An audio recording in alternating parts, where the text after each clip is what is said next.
With Mr. Review, we spring into action with breaking reviews. Oh, hello, friends. The government protecting our rights and correcting our wrongs. We're looking at civil liberties and civil rights. The granddaddy of them all, the game changer of all rights, freedom of speech, the preferred position.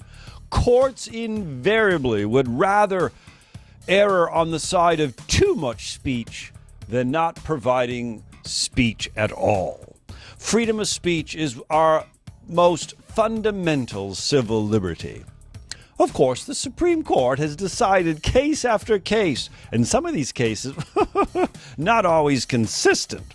But let's look at some of the great landmark cases when it comes to free speech. Of course, we think about Schenck versus the United States way back in 1919. Oh, yes. Schenck versus the United States.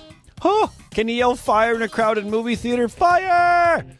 Well, maybe if there's a fire, but if it causes danger, the Supreme Court alerted us to the fact that free speech doesn't mean you can say whatever you want. There might be a clear and present danger standard.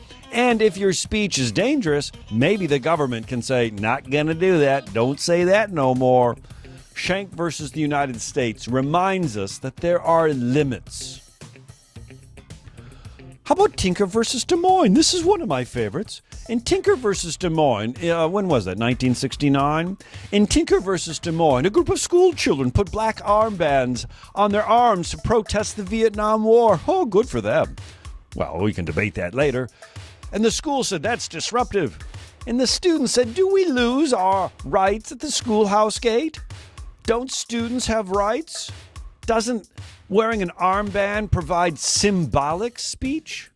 Ah, hot diggity dog, and the Supreme Court agreed. The Supreme Court agreed in Tinker versus Des Moines that students do have rights, and free speech, as protected under the First Amendment, doesn't necessarily have to be talk. Things that we wear, symbols, signs, all protected under the First Amendment free speech clause. But there are limits. Let's not forget, the Supreme Court has consistently ruled that obscenity is not covered by the First Amendment. The Founding Fathers added the free speech clause to protect political speech, to protect the dissemination of information, not the dissemination of smut. Well, we'll talk about that, but who defines what obscenity is? The Supreme Court has consistently ruled in your lifetime that you really get to decide. Local regions decide what's obscene and what's not. So what might be obscene in your town might be an art show in another town. Huh. Look into that. It's a very interesting journey to go on. But the lesson is still the same. Not all speech is protected under the First Amendment. A lot of good cases out there. Take a look. Correcting our rights. No, correcting our wrongs, protecting our rights. I'm Mr. Review, springing into action with breaking reviews.